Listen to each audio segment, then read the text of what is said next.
বৈশাখ মাসের এই এত গরমে তোমরাও যদি চাও তোমাদের মেকআপটা long lasting, drag proof, smudge proof হোক, তাহলে আজকের টিউটোরিয়ালটা পুরোটি দেখো। প্রথমেই আমি ক্লিনজিং ওয়াইপস দিয়ে আমার মুখটা ক্লিন করে নিচ্ছি ভালো করে, তেল ময়লা সবই এখানে উঠে আসবে। এরপরে আমি এখানে ইউজ করছি রিকোডের গ্রিপ স্প্রে, ভীষণ ভালো একটা হাইড্রেশন এবং একটা গ্রিপিং এফেক্ট আমাদের ফেসে এনে দেয়। এরপরে আমি এখানে ইউজ করেছি রিকোডের একটা সিলিকন বেস প্রাইমার, যেটা ভীষণই ভালো আমাদের পোর্সগুলিকে ব্লার করে এবং সোয়েট আসতে দেয় না, ফাউন্ডেশনকে ভালো মতো করে ব্লেন্ড করতে হেল্প করে। তারপর আমি এখানে ইউজ করছি একটা কালার কারেক্টার, যেটা আমাদের ডিসকালেশনগুলোকে হাইড করে দেবে। ভীষণ কম ইউজ করবে গরমে, কারণ ক্র্যাক হয়ে যেতে পারে মেকআপটা।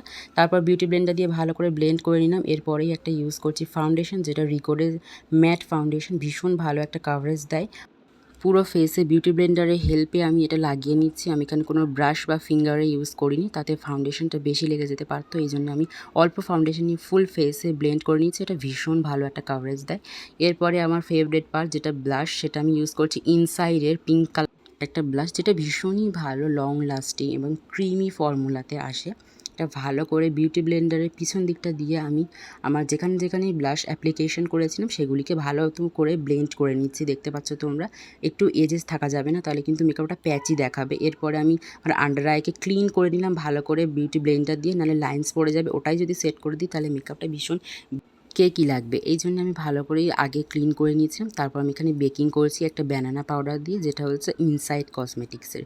আমি ভালো করে কপালে, আমার আন্ডার আইজে, আমার গোঁফের উপরে এবং সমস্ত জায়গায় আমি ভালো করে পাউডার সেট করে নিচ্ছি, যাতে আমাদের বেসটা অনেকক্ষণ এই গরমে sweat proof, water proof, smudge proof হয়। এরপরে আমি ইউজ করে নিচ্ছি আমার স্পুলি ব্রাশ, যেটা দিয়ে আমার আইব্রোটাকে ক্লিন করে নিচ্ছি। ভীষণ ভালোভাবে চেপে চেপে আমাদের আইব্রোটাকে ক্লিন করতে হবে।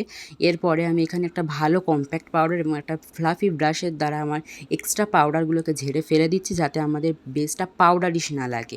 ভালো মতো করে পাউডারটা কিন্তু ঝেড়ে ফেলে দিতে হবে, নাহলে আমাদের বেসটা কিন্তু খুবই ম্যাট লাগবে। এরপর আমি এখানে ইউজ করেছি একটা ব্লাশ, যেটা ইনসাইড কসমেটিক্সের পাউডার ব্লাশ। এরপর আমি এখানে নোজ কন্ট্রোলিং করে নিচ্ছি একটা ফ্লাফি ব্রাশের মাধ্যমে, যেটা ছোট সাইজের ফ্লাফি ব্রাশ। এটা নোজ কন্ট্রোলিংয়ে ভীষণ হেল্প করে। নোজ কন্ট্রোলিংয়ের পাউডারটা একটু রেড লাগতে পারে, বাট রিয়েল লাইফে ঠিক লাগছে। এরপর রিকোডের গ্রিস স্প্রে দিয়েছি এবং এরপরে আমার মেকআপটা ডান।